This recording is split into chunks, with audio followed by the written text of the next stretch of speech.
पुरी विधानसभा BJP पक्ष आयोजित आत्मनिर्भर भारत संकल्प अभियान अनुष्ठित हो जाइए। भारत को समृद्ध और सशक्त करने दिगरे यशस्वी प्रधानमंत्री नरेंद्र मोदी जी आत्मनिर्भर भारत स्वप्न को साकार करने दिगरे अनेक कार्यक्रम अनुष्ठित हो जाइए। श्रद्धावाली मुक्ताकाश रंगमंच पर आत्मनिर्भर भारत और व्यक्तिर भूमिका विषय में अति सुंदर भाव आलोचना करा जायतिला।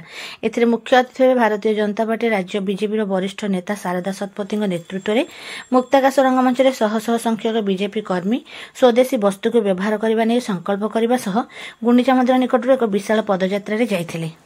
स्वदेशी वस्तुर बहुल व्यवहार को नहीं लोकों सचेतन करने जनजागरण पदयात्रा मोदी आह्वान को पाथेय कर स्वदेशी वस्तु को आपणेवा नहीं यह पदयात्रा अनुष्ठित होता। जनजागरण पदयात्रा रे पुरीर पूर्वतन विधायक जयंत षडंगी, जिला बीजेपी सभापति डॉक्टर देवेंद्रनाथ तरेई, पूर्वतन जिला सभापति प्रभंजन महापात्र, जिला संयोजिका रंजिता दास पाढ़ी, केंद्रीय नेता मधुसूदन सिंघारी और महिला मोर्चा जिला सभापति ज्योति महापात्र, युव मोर्चा जिला सभापति जयंत दास तथा पुरीर विधानसभा विभिन्न मंडल सभापति और मंडल टोलीर प्रमुख सह प्रमुख जोग देइथिले। एथिसह जिलार प्रमुख व्यक्ति विशेष उपस्थित थिले। युव मोर्चा, महिला मोर्चा और शह शह बीजेपी कर्मी एथिरे सामिल होइथिले।